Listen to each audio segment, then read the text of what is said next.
Oh, you know what I mean? Filler words. We're all been there. Sometimes it happens in meetings, your interviews, those high stakes presentation. So you're probably watching this because you're wondering, how do I entirely stop filler words? Well, bad news is I'm not going to tell you that. In fact, I'm actually going to tell you that filler words can be your friend. So what do I mean by that? So instead of viewing filler words as your enemy, right, it can actually make you seem a little more authentic, human, makes you look like a thinker.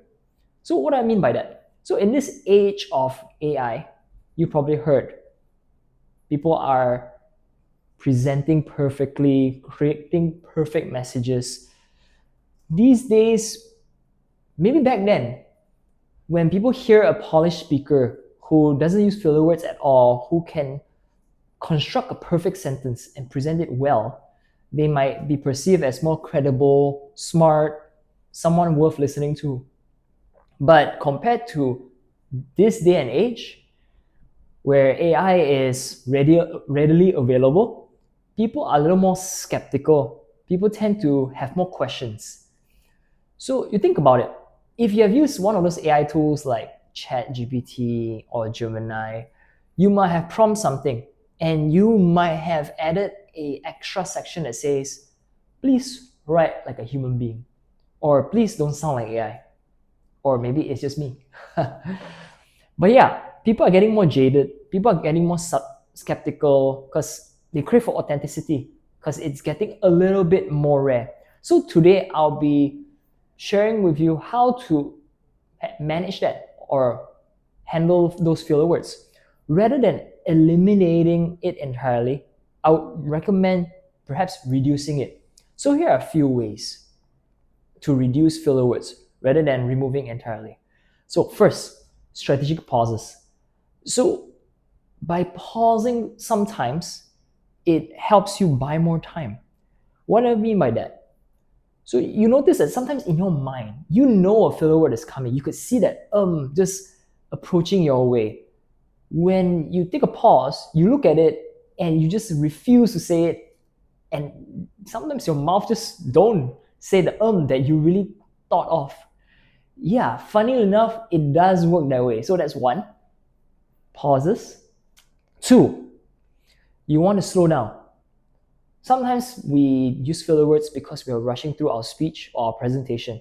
It happens, right? When you speak so fast, you tend to a lot. That's like what I did. So give your brain, your mind some breathing room. Take your time.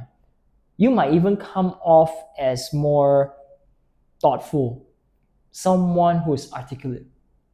Third, self-awareness.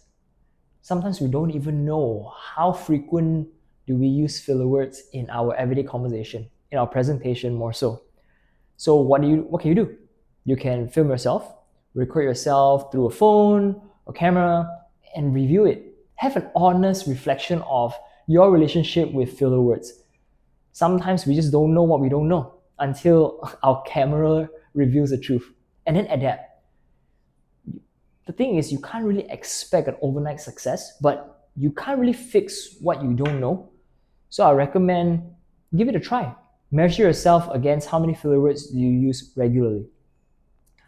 Well, when it comes to high stakes presentation or pitches in your next business meeting, perhaps it's a good idea to rehearse and prepare. Yes, I know. You probably think this is everyone knows that, right? The tip. But what I mean is don't go based on a strict script because that tends to stumble people even further. When you have to memorize word for word on your script, people tend to forget. And when we forget, we panic. And when we panic, those filler words are going to flood out like a waterfall. So give yourself something more structured, something that still allows you to have the flexibility, that allows your personality shine, that allows you to have wiggle room to make some mistakes. It's very normal. And lastly, this is one of my favorite.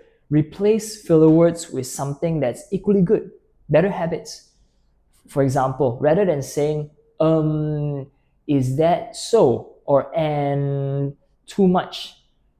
Rather than saying those words, how about replace it with essentially, words like essentially, or besides that, or in other ways. So rather than using filler words, those words would make your sentence seems more coherent. Well, your audience wouldn't know that. So this is a secret between you and me. But in actual fact, you are buying time to really make sure your thoughts and your points stick, right? So that's why I personally like. I would highly recommend it, and I've used it personally myself many, many times. And so far, people couldn't tell that I was just using another filler words that just disguised or packaged better. So how can you start today? What's actionable from this video? Well, you can always start small. Start deliberately pausing and giving it a try.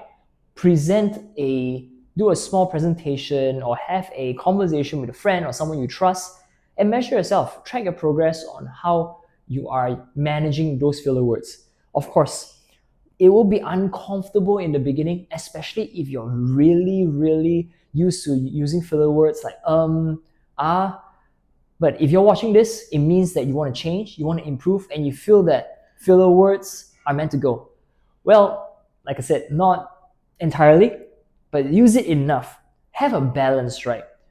Gain back the authority that the filler words are taking from you. Because in this day and age, most compelling speakers aren't perfect. They're real. So reduce fillers to let your idea shine, but don't remove that human side of your speech, because that is really what makes people connect with you, right?